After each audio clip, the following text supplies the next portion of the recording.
اور معاشرے کے اوپر توجہ نہیں رہی. معاشرے کی تعلیمی معاملہ، معاشرے کا اخلاقی تربیت، کردار بنانا، یہ ہمارے بڑوں کا کام ہے. اس میں جو سب سے پہلا نقصان ہوا وہ یہ ہوا کہ ہمارے کالج، یونیورسٹی اور مدارس میں بھی تحقیق کا عمل رک گیا. مزید ویڈیو کو دیکھنے سے پہلے اس ویڈیو کو پورا دیکھیں اور لائک کریں. ہمارے چینل کو سبسکرائب کریں اور بیل آئیکن کو لازمی کلک کریں، کمنٹ کریں اور دوسروں کو شیئر بھی کریں. بسم اللہ الرحمن الرحیم. اچھا، آج کا جو گفتگو کا عنوان ہے نا، وہ ہے معاشرے کی بے ترتیبی. یہ کب شروع ہوئی، اس کی وجوہات کیا ہیں، اور ہمیں کرنا کیا چاہیے، اس بے ترتیبی کو ختم کیسے کر سکتے ہیں. اچھا، اس میں ویسے تو اگر ہم دیکھیں تو حکومتی سطح پہ بھی لوگوں کا، جو ہمارے حکمران گزرے، ان کا بھی قصور ہے، یا وہ لوگ مصروف رہے، ان کو اس طرف توجہ دینے کے لیے وقت ہی نہیں ملا، یا ان میں صلاحیتیں نہیں تھی. اقتدار حاصل کرنے کے لیے وہ لوگ آئے اور دوسرے جو مخالفین تھے وہ ان کی لاتیں کھینچتے تھے کہ میں نے اقتدار لینا ہے، اور اسی کشوکش میں جنگ چلتی رہتی تھی اور معاشرے کے اوپر توجہ نہیں رہی. معاشرے کی تعلیمی معاملہ، معاشرے کا اخلاقی تربیت، کردار بنانا، یہ ہمارے بڑوں کا کام ہے. اس میں جو سب سے پہلا نقصان ہوا وہ یہ ہوا کہ ہمارے کالج، یونیورسٹی اور مدارس میں بھی تحقیق کا عمل رک گیا. علم کی تحقیق نہیں کی. کالج، یونیورسٹی والے بھی یورپ کی کتابوں کے اوپر مکھی سے مکھی چھاپ کر کے وہ بچوں کو پڑھانا شروع کر دیا. اپنی تحقیق کی کوئی کتاب نہیں بنائی. اور مدارس والوں نے بھی وہی پرانے پچھلے بزرگوں کی کتابوں کے اوپر ہی وہی اپنے اپنے کورس بنائے، نصاب بنایا، اور بچوں کو اب وہ درس نظامی ہے تو چلا دو بس. کوئی تحقیق کے انداز میں، کردار کے انداز میں کوئی عمل نہیں. یہ ایک جمود آ گیا، رک گیا معاشرہ. تو پھر کیا ہوا، جب سب اس بات میں مطمئن ہو گئے کہ ہمیں مزید آگے تحقیق کرنے کی ضرورت نہیں ہے اور آگے بچوں کے کردار کو بنانے کی بھی ضرورت نہیں ہے، تو ایک زمانہ آیا مہنگائی کا. وہ زمانہ آیا اس طرح کہ جب ہم لوگوں نے آرائش کو، نمائش کو، زیبائش کو توجہ دینا شروع کر دی. یعنی کہ ہر آدمی اپنی زندگی میں آرائش، نمائش اور زیبائش کی طرف بھاگنے لگا. میرا گھر بڑا خوبصورت ہونا چاہیے، میرا مدرسہ بہت خوبصورت ہونا چاہیے. بے شک اس کے اندر انسان نہ رہتے ہوں، جانور رہتے ہوں. میرے لباس بہت اچھا ہونا چاہیے، ہمارے گھر میں فرنیچر بہت اچھا ہونا چاہیے. تو دوسروں کو، جو کمزور تھے، غریب تھے، سادہ لوگ تھے، ان کو گھٹیا سمجھنے لگے اور عزت سمجھنے لگے جس میں پیسہ ہو، لش پش زندگی ہو، اس کو عزت سمجھنے لگے. یہ سب چیزیں ترتیب سے آئی ہیں، آہستہ آہستہ آئی ہیں معاشرے کے اندر. ایک دم نہیں آئی ہیں، آہستہ آہستہ آئی ہیں. جو میری یادداشت ہے یہ 1975 کے بعد سے آنا شروع ہوئی. 1980 میں یہ رواج پکڑ گئی، دکھاوے کی زندگی. اب جو 2021 میں اب یہ عروج پر ہے. یعنی اب وہ نتائج آنا شروع ہو گئے. جیسے پچھلے دنوں 14 اگست کا ایک معاملہ آپ لوگوں نے دیکھا مینار پاکستان پہ، اور اس کے علاوہ بہت سارے ایسے مناظر آئے سامنے. مسجدوں میں شوٹنگ ہو رہی ہے. اب جو مسلمان ہیں، تھوڑے سے ایمان رکھنے والے لوگ، وہ تھوڑی دیر کے لیے بلبلاتے ہیں، چیختے ہیں، چلاتے ہیں، پھر وہ بھی خاموش ہو کے بیٹھ جاتے ہیں. معاشرے کی تربیت کی طرف کسی کا توجہ نہیں ہے. نہ علماء کی توجہ ہے، نہ اساتذہ کی توجہ ہے، اور نہ ہی حکمرانوں کی توجہ ہے. کوئی اگر کر بھی رہا ہے نا تو وہ انڈیویجولی کر رہا ہے. اپنی ذات کی حد تک وہ بیچارہ محنت کرتا ہے، لال پیلا ہوتا ہے جتنا اس کی سکت. اجتماعی لحاظ سے انسانوں کا کردار بنانا، آنے والی نسلوں کا کردار بنانا، ان کو اللہ اور اس کے رسول صلی اللہ علیہ وسلم کے طریقے پر ان سے محبت کے طریقے پر، اپنی جان فدا کرنے والے طریقے پر ان کو کھڑا کرنا. یہ انفرادی محنتیں تو ہو رہی ہیں، اجتماعی محنت کہیں نہیں ہے، کردار بنانے کی محنت نہیں ہے. اب وہی بات، یہ ہوتا کیوں ہے، ایسے کیوں ہوا؟ یاد رکھو بھائی، ہمارے دین کے اعتبار سے 3 چیزیں ایسی ہیں جس کے کرنے سے انسان کے جسم میں سے روحانیت ختم ہو جاتی ہے. علم ہوتا ہے دین کا، قرآن بھی حافظ ہوگا، حدیث کا بھی حافظ ہوگا، ذکر میں بھی بہت اچھا ہوگا، بڑا بہترین نمازی، 40-50 حج کیے ہوئے ہوں گے، لیکن جسم میں نور نہیں ہوگا، عملی نور نہیں ہوگا، بڑا بد اخلاق، بدتمیز قسم کا اندر کا ہے اس کا انسان. وجہ کیا ہے؟ نمبر 1 یاد رکھو بھئی اس بات کو. نمبر 1 ناپاک کھانا کھانا، جسم میں ناپاک کھانا جا رہا ہے، اب اس کو توجہ نہیں دے رہے، عمل پورے ہیں لیکن ناپاک کھانے کی وجہ سے روحانیت ختم، کسی کی توجہ نہیں ہے الا ماشاء اللہ. انفرادی کوئی آدمی بچا ہوا ہے تو اپنی ذات سے بچا ہوا ہے. اجتماعی اعتبار سے روڈ پہ بیٹھ کر کھانے کھائے جا رہے ہیں ہوٹلوں پہ. بڑے بڑے شریف لوگوں کو بھی دیکھا، اپنی فیملی لے جا کر کے روڈ کے کناروں پہ بیٹھے ہوئے کرسیوں پہ، عورتیں بھی، بچے بھی، مرد بھی،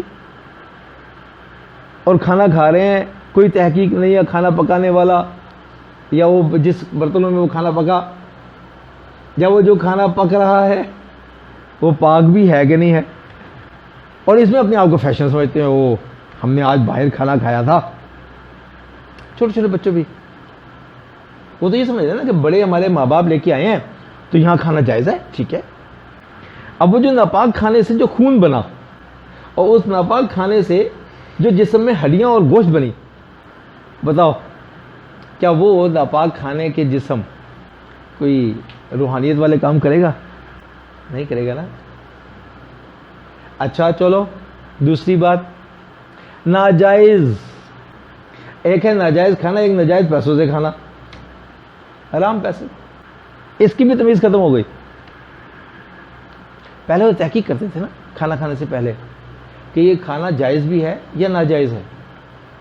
اب کوئی تحقیق نہیں، رگڑی جا رہے ہیں. حرام کھانا، یہ جانور حلال بھی ہے یا حرام ہے؟ یہ جو میں بیکری سے چیز لے رہا ہوں، یہ جو میں ہوٹل میں کھانا کھا رہا ہوں، یہ حلال چیز سے بنا ہوا ہے یا حرام؟ کوئی تحقیق نہیں. تو یہ 3 چیزیں ہیں، حرام کھانا، ناجائز کھانا، ناپاک کھانا. یہ جب بھی جسم میں جائے گا اور ان کھانوں سے ہڈیاں، گوشت، خون بنے گا تو اس کے جسم میں سے کبھی بھی روحانی عمل ظاہر نہیں ہوگا، وہ شیطان ہی بنے گا. اب سنبھال لو اپنی اولادوں کو، حرام کھلا کر ماں باپ کا ادب کروا کے دکھا دو، حرام کھلوا کر علماء کرام کی عزت کروا کے دکھاؤ، ناپاک اور حرام کھلا کر تہذیب پر عمل کر کر دکھاؤ. نہیں ہوگا، یہ بھول ہے. کبھی ہوٹلوں پہ گدھے کھلائے جا رہے ہیں، کبھی کتوں کا گوشت پکڑا جا رہا ہے، کبھی مردہ مرغیوں کے چوار میں بک رہے. دیکھو نا، پکانے والے پاک ہیں یا ناپاک ہیں، نمازی ہے یا بے نمازی ہے، کیسا ہے وہ؟ کوئی تحقیق نہیں، کھا جا رہا. تو معاشرے میں نئی نسل کو حرام، ناجائز اور ناپاک کھانا کھلا کر ان والدین نے روڈوں پر، اور اس کو جائز بھی اور بڑا فخر محسوس کروایا، اپنی نسل کو خود برباد کیا اپنے ہاتھوں سے. ہم نے غیروں کے طریقے پر جب زندگی اختیار کر لی اور اس پہ فخر محسوس کیا، کیونکہ ان کے نزدیک حلال، حرام، ناپاک کا کوئی گنجائش ہی نہیں ہے نا، ان کو ہم نے ہیرو بنا لیا نا. جن لوگوں کو اپنی زندگی گزارنے کا طریقہ ہی نہیں پتا، سلیقہ ہی نہیں پتا، تو بس ایسے ہی ہوگا، پھر ایسے ہی ہوگا نا پھر۔ یہ تو شکر کرو ابھی تک بھائی بہن کا رشتہ قائم ہے۔ ہاں، جہاں موقع ملے، جہاں موقع ملے، یہ بھی خبر سن لینا ان قریب آ جائے گی۔ ابھی تو موقع نہیں مل رہا نا، بھائی بہن بھی زنا کر لیں گے، یہ موقع نہیں ہے، اور ان قریب دیکھ لینا، کرتے رہو ایسے، ان قریب دیکھ لینا بھائی بہن زنا کی خبر آ جائے گی۔ وہ حدیث مبارک ہے نا جس کے مفہوم ہے قیامت کے قریب قریب دنوں میں راہ چلتے ہوئے مرد اور عورت زنا کر رہے ہوں گے اور ان کو کوئی روکنے والا نہیں ہوگا کہ بھئی یہ کیا کر رہے ہو، کوئی نہیں روک سکے گا۔ ایک آدمی ایسا آئے گا جو ان کو کہے گا کہ بے شرمو کم از کم پردے میں کر لو، اور وہ پردے میں کہنے والا آدمی بھی ایمانی اعتبار سے اس درجے کا ہوگا۔ کیا ہو رہا ہے معاشرے میں؟ کوئی بولنے والا نہیں، ایمان کہاں چلا گیا؟ کوئی سوچنے والا نہیں۔ اچھا، جتنے بھی بڑے بزرگ ہیں نا وہ بچوں سے ناراض ہیں، علماء بھی بچوں سے ناراض ہیں، بہت سخت ناراض ہیں، یہ بدتمیز ہیں، ہمارا مذاق اڑاتے ہیں، ہماری عزت نہیں کرتے، اور بچے جو ہیں وہ اپنے بڑوں کی اور علماء کی عزت نہیں کرتے، اس لیے کہ وہ ان سے شفقت سے پیش نہیں آتے، ان کے حقوق، بچوں کے جو حقوق ہیں وہ ادا نہیں کرتے، وہ اپنی ٹھوٹھاں میں لگ جاتے ہیں، میں بس اس کی کیا مجال ہے میرے سے بات کرے۔ اب یہ ٹھوٹھاں میں رہیں گے، بچوں سے نہ دوستی کرنی، نہ بچوں پہ شفقت کا ہاتھ رکھنا، نہ بچوں کی رہنمائی کرنی، نہ ہی بچوں سے پیار اور تحفے تحائف دے کر کے ان کے دل جیتنے، نہ یہ کام نہیں کرنا۔ الا ماشاء اللہ کوئی اگر کر رہا ہے تو انفرادی کر رہا ہے، اجتماعی طور پہ یہ سوچ ہی نہیں ہے۔ تو بھئی دیکھو، آپ کو اور مجھے اس بات کے لیے نا توجہ دینی ہے، یاد رکھو بھئی، باقی دنیا کرے یا نہ کرے، آپ لوگ ضرور کر لینا۔ نمبر 1، جب بھی کھانا کھانا تحقیق کرنا یہ پاک ہے یا ناپاک ہے۔ جب بھی کھانا کھانا تحقیق کر لینا یہ کھانا جائز ہے یا ناجائز ہے، یعنی کہ جائز پیسوں سے بنائے یا ناجائز پیسوں سے بنائے۔ اور جب بھی کھانا کھانا یہ دیکھ لینا یہ کھانا حلال ہے یا حرام ہے۔ کوشش کرو گے اس بات کی؟ اور بھئی ہوٹلوں میں بیٹھے کھانا کھانے کی جو ایک رسم پڑ رہی ہے اور اس کو ہم بڑا ایڈوانس بنا کہتے ہیں، اس سے بچو۔ کوئی نہیں مانے گا کہ ہوٹل پہ کھانا ناپاک ہے، میں کہوں گا 100% ناپاک ہے۔ کوئی نہیں مانے گا کہ ہوٹلوں پہ کھانا جو ہے وہ حرام ہے، میں کہوں گا 100% حرام ہے۔ سارے علماء نہیں کہیں گے آپ جاؤ فتویٰ لے لو، نہیں کہیں گے، اس لیے کہ انہیں معاشرے کی تھوڑی سی رکھ رکھاؤ رکھنا ہے۔ حرام، 100% حرام۔ نتیجہ سامنے آ رہا نا، گھر میں کھانا کھانے کی اور کھانا پکانے کی ایک رواج ہی ختم ہو گیا۔ اچھا آپ گھر میں کھانا پکاتے ہیں، پرانے لوگ ہیں، بیکورڈ ہیں، دقیانوس ہیں، ہم تو باہر سے منگواتے ہیں، ناشتے باہر سے آتے ہیں، یہ بیکورڈ ہیں، گھر میں کھانا پکاتے ہیں۔ دیکھو اس کے نقصانات معاشرتی طور پر کتنے ہو گئے۔ گھر میں جب کھانا پکتا تھا تو کھانا زیادہ ہو جاتا تھا، تو آس پڑوس کے جو پڑوسی جو غریب لوگ تھے ان تک کھانا پہنچ جاتا تھا۔ اب کھانا ہم نے کھایا ہوٹلوں میں اور وہیں کھا کر کے وہیں بل دے کر کے واپس گھر آ گئے، پڑوسی کا کس نے خیال کیا؟ بہت ساری بیماریاں ہیں، ہوٹل پہ کھانا کھانے کی بہت ساری بیماریاں ہیں، اور یہ معاشرتی بیماریاں، یہ ہمارے مسلمانوں کا کلچر نہیں ہے، یہ غیروں کا کلچر ہے، جن کو انسانی زندگی گزارنے کی تمیز ہی نہیں ہے، یہ ان کا کلچر ہے۔ وہ ہمارے ہیرو نہیں ہے۔ ہمارے ہیرو کون ہے؟ ہمارے ہیرو انبیاء علیہ نبینا علیہ السلام ہیں، ہمارے ہیرو صحابہ رضوان اللہ تعالیٰ اجمعین ہیں، ٹھیک ہے، ہمارے ہیرو بزرگان دین ہیں۔ انہوں نے جس طرح سادگی کے ساتھ زندگی گزاری، ایسے ہم نے زندگی گزارنی ہے۔ کوشش کریں گے بھی سب. اللہ مجھے بھی عمل کی توفیق عطا فرمائے. جزاکم اللہ خیر. الحمدللہ رب العالمین. الصلاۃ والسلام علی رسول اللہ یا ارحم الراحمین.